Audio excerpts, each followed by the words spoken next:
ನಮಸ್ಕಾರ, ನೀವು ನೋಡ್ತಾ ಇದ್ದೀರಾ ಶ್ರೀ ಮಾರಿಕಾಂಬಾ ಡಿಜಿಟಲ್ ಟಿವಿ. ನಾನು ಸೃಷ್ಟಿ ನಾಯ್ಕ್. ಅತ್ತ ಭೋರ್ಗರೆಯುವ ಅರಬ್ಬಿ ಸಮುದ್ರ, ಇತ್ತ ಕಣ್ಣುಗಳು ಸೆಳೆಯುವ ಶಿವನ ಭವ್ಯ ವಿಗ್ರಹ. ನಿತ್ಯ ಸಾವಿರಾರು ಭಕ್ತರು, ದೇಶ ವಿದೇಶಗಳ ಪ್ರವಾಸಿಗರು ಬಂದು ನಮಿಸುವ ದಿವ್ಯ ಕ್ಷೇತ್ರ ಅದು. ಆದ್ರೆ ಅಂತಹ ಪ್ರವಾಸಿ ತಾಣಕ್ಕೆ ಕಾಲಿಡೋ ಪ್ರವಾಸಿಗರಿಗೆ ಬಸ್ ನಿಲ್ದಾಣದಲ್ಲಿ ಸಿಗ್ತಿರೋದು ಮಾತ್ರ ಅತ್ಯಂತ ಅಸಹ್ಯಕರ ಅನುಭವ. ಅಷ್ಟಕ್ಕೂ ಆ ವಿಶ್ವ ಪ್ರಸಿದ್ಧ ತಾಣವಾದ್ರೂ ಯಾವುದು, ಅಲ್ಲಿನ ನರಕ ಸದೃಶ್ಯ ಚಿತ್ರಣವಾದ್ರೂ ಹೇಗಿದೆ ಗೊತ್ತಾ? ನೋಡಿ ಸ್ಪೆಷಲ್ ರಿಪೋರ್ಟ್. ದೃತ್ತೆಂದು ಮೂಗಿಗೆ ಬಡಿಯೋ ಘಾಟು ಮೂತ್ರದ ವಾಸನೆ, ದುರ್ನಾಥ ಬೀರುತ್ತಾ ತುಂಬಿ ತುಳುಕ್ತಾ ಇರುವ ಚರಂಡಿ, ಕುಡಿಯೋ ನೀರಿಲ್ಲ, ಸೋರ್ತಾ ಇರುವ ಕಟ್ಟಡ ಒಂದ ಎರಡ. ಇದು ವಿಶ್ವಪ್ರಸಿದ್ಧ ಪ್ರವಾಸಿ ತಾಣದ ಬಸ್ ಸ್ಟ್ಯಾಂಡ್.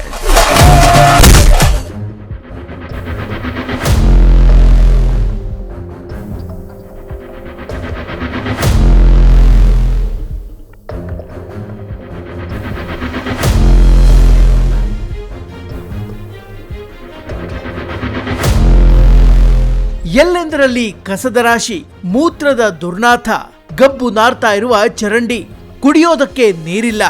ಕೊನೆಗೆ ಮಳೆ ಬಂದ್ರೆ ಬಸ್ ಸ್ಟ್ಯಾಂಡ್ ಒಳಗೆ ಹೋಗೋಣ ಅಂದ್ರೆ ನೀರು ಸೋರುವ ನರಕ ಯಾತನೆ.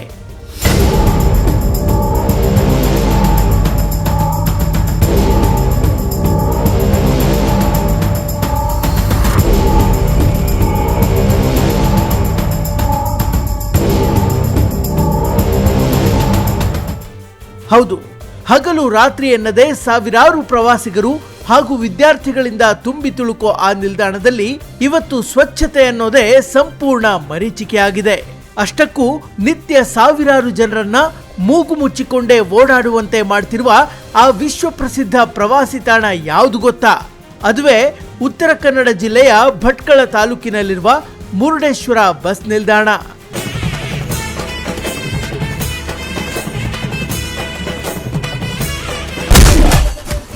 ಗೋಡೆಗಳ ಮೇಲೆ ಮೂತ್ರ ಮಾಡೋ ಮಂದಿ, ಇಲ್ಲಿ ರಾತ್ರಿ ಲೈಟ್ ವ್ಯವಸ್ಥೆ ಇರಲ್ಲ. ಮುರುಡೇಶ್ವರ ಬಸ್ ನಿಲ್ದಾಣದ ಅವ್ಯವಸ್ಥೆಯ ಪುರಾಣ. ಎಸ್, ಸಮರ್ಪಕ ಮೂಲಸೌಕರ್ಯಗಳಿಲ್ಲದೆ ಪ್ರಯಾಣಿಕರು ನಿತ್ಯ ಪರದಾಡ್ತಿದ್ದಾರೆ. ಕುಡಿಯೋದಕ್ಕೆ ಶುದ್ಧ ನೀರಿನ ವ್ಯವಸ್ಥೆ ಇಲ್ಲ. ಇತ್ತ ಶೌಚಾಲಯಗಳ ನಿರ್ವಹಣೆಯಂತೂ ತೀರಾ ಕಳಪೆ. ಹತ್ತಿರ ಸುಳಿಯೋದಕ್ಕೂ ಸಾಧ್ಯವಾಗದ ಅಸಹ್ಯಕರ ಸ್ಥಿತಿ. ಇನ್ನು ರಾತ್ರಿ ವೇಳೆ ಯಾವುದೇ ಲೈಟಿಂಗ್ ವ್ಯವಸ್ಥೆ ಇಲ್ಲಿಲ್ಲ. ಹೀಗಾಗಿ ಬಸ್ ನಿಲ್ದಾಣದ ಗೋಡೆಗಳ ಪಕ್ಕದಲ್ಲೇ ಸಾರ್ವಜನಿಕರು ಮೂತ್ರ ವಿಸರ್ಜನೆ ಮಾಡ್ತಿದ್ದಾರೆ. ಜೊತೆಗೆ ಪ್ರಯಾಣಿಕರು ಕುಳಿತುಕೊಳ್ಳಬೇಕಾದ ಆಸನಗಳ ಮೇಲೆ ಕೆಲವರು ಮಲಗಿರುತ್ತಾರೆ. ಹೀಗಾಗಿ ಬಸ್ಗಾಗಿ ಕಾಯುವ ಮಹಿಳೆಯರು, ಶಾಲಾ ಕಾಲೇಜು ವಿದ್ಯಾರ್ಥಿಗಳು ಹಾಗೂ ವೃದ್ಧರು ಪರದಾಡೋ ಸ್ಥಿತಿ ನಿರ್ಮಾಣವಾಗಿದೆ. ಇದಿಷ್ಟೇ ಅಲ್ಲ, ಸ್ವಲ್ಪ ಮಳೆ ಬಂದ್ರೂ ಸಾಕು, ಬಸ್ ನಿಲ್ದಾಣದ ಒಳಗೆ ನೀರು ಸೋರೋದಕ್ಕೆ ಶುರುವಾಗುತ್ತೆ. ಜೋರಾಗಿ ಗಾಳಿ ಬೀಸಿದ್ರಂತೂ ಬಸ್ ಸ್ಟ್ಯಾಂಡ್ ಒಳಗಿದ್ರೂ ಪ್ರಯಾಣಿಕರು ಪೂರ್ತಿ ಒದ್ದೆ. ಸೂಕ್ತ ಪ್ಲಾಟ್ಫಾರ್ಮ್ ಅಥವಾ ಸೂಚನಾ ಫಲಕಗಳಿಲ್ಲದೆ ಬಸ್ಗಳು ಅಡ್ಡಾದಿಡ್ಡಿಯಾಗಿ ನಿಲ್ತಾ ಇದ್ದು ದಿನವಿಡೀ ಗೊಂದಲದ ವಾತಾವರಣ ಸೃಷ್ಟಿಯಾಗ್ತಾ ಇದೆ. ಭಟ್ಕಳ ತಾಲೂಕಿನ ಈ ಪ್ರಮುಖ ಪ್ರವಾಸಿ ತಾಣಕ್ಕೆ ತಕ್ಕಂತೆ ಬಸ್ ನಿಲ್ದಾಣಕ್ಕೆ ಹೈಟೆಕ್ ಸ್ಪರ್ಶ ನೀಡಬೇಕೆಂದು ಸಾರ್ವಜನಿಕರು ವರ್ಷಗಳಿಂದ ಆಗ್ರಹಿಸ್ತಾ ಇದ್ರು.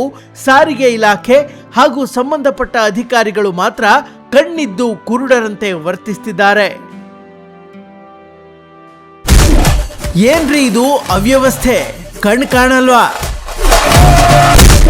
ಅಧಿಕಾರಿಗಳಿಗೆ ಸಾರ್ವಜನಿಕರಿಂದ ತರಾಟೆ. ಇಲ್ಲಿಗೆ ಪ್ರತಿದಿನ ಸಾವಿರಾರು ಜನ ಪ್ರವಾಸಿಗರು ಬರ್ತಾರೆ. ಆದ್ರೆ ಈ ಬಸ್ ಸ್ಟ್ಯಾಂಡ್ ನಲ್ಲಿ ನಿಲ್ಲೋದಕ್ಕೂ ಜಾಗ ಇಲ್ಲ, ಕುಡಿಯೋದಕ್ಕೆ ನೀರಿಲ್ಲ, ಮೂಗು ಮುಚ್ಚಿಕೊಂಡು ಇರಬೇಕಾಗಿದೆ. ಇವನ್ನೆಲ್ಲ ಸರಿ ಮಾಡೋದು ಯಾವಾಗ ಸ್ವಾಮಿ ಅಂತ ಅಧಿಕಾರಿಗಳಿಗೆ ಜನ ತರಾಟೆಗೆ ತೆಗೆದುಕೊಂಡಿದ್ದಾರೆ. ಒಟ್ಟಿನಲ್ಲಿ ಉಚಿತ ಪ್ರಯಾಣದ ಘೋಷಣೆಯಿಂದ ಮಹಿಳೆಯರು ಖುಷಿಪಟ್ಟಿದ್ರು. ಮುರುಡೇಶ್ವರದಂತಹ ಪ್ರಸಿದ್ಧ ಪ್ರವಾಸಿ ತಾಣದಲ್ಲಿ ಕನಿಷ್ಠ ಸೌಕರ್ಯಗಳಿಲ್ಲದೆ ಜನ ಪ್ರತಿದಿನ ಕಿರಿಕಿರಿ ಅನುಭವಿಸುತ್ತಿದ್ದಾರೆ. ಇನ್ನಾದರೂ ಸಾರಿಗೆ ಇಲಾಖೆಯ ಅಧಿಕಾರಿಗಳು ಹಾಗೂ ಜನಪ್ರತಿನಿಧಿಗಳು ನಿದ್ದೆಯಿಂದ ಎಚ್ಚೆತ್ತು ಮುರುಡೇಶ್ವರ ಬಸ್ ನಿಲ್ದಾಣದ ಅವ್ಯವಸ್ಥೆಯನ್ನ ಸರಿಪಡಿಸಿ ಹೈಟೆಕ್ ಸ್ಪರ್ಶ ನೀಡ್ತಾರಾ ಅನ್ನೋದನ್ನ ಕಾದು ನೋಡಬೇಕಿದೆ. Special bureau, Marikamba digital TV.